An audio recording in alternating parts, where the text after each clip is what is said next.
এদিকে কোটা সংস্কার আন্দোলনকে কেন্দ্র করে দুষ্কৃতিকারীদের নাশকতা ও সহিংসতার শিকার নারায়ণগঞ্জ সাইনবোর্ডে অবস্থিত রাজউক জোনাল অফিস পরিদর্শন করেন রাজউক চেয়ারম্যান সিদ্দিকুর রহমান। এ সময় আরও উপস্থিত ছিলেন জোনাল ৮-এর পরিচালক ও নির্বাহী magistrate Kamruzzaman, authorised officer Ilias, Ashikuzzaman, Saiful Islam সহ আরও অনেকে।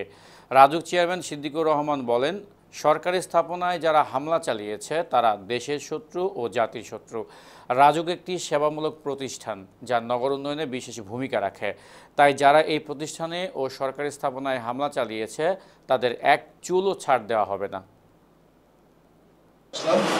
এবং আমরা জানি যে গত 19 তারিখে শুক্রবার এই ঘটনা ঘটেছে এবং আমাদের অনুষ্ঠান মোটামুটি বলতে পারি যে তছনছ হয়ে গেছে। অনেক জিনিসপত্র গুরুত্বপূর্ণ, আমাদের কম্পিউটার, তারপরে প্রিন্টার এবং অন্য জিনিসপত্র নষ্ট করা হয়েছে। এবং আমাদের দেশের মানুষের যে সন্ত্রাসীরা যে এত বড় ক্ষতি করতে পারে নিজের দেশের, এটা মানে একদম কী বলবো, মেনে নেওয়ার কোনো সুযোগ নেই। খুব মানে খারাপ লেগেছে এবং এটা আমরা মেনে নিচ্ছি না।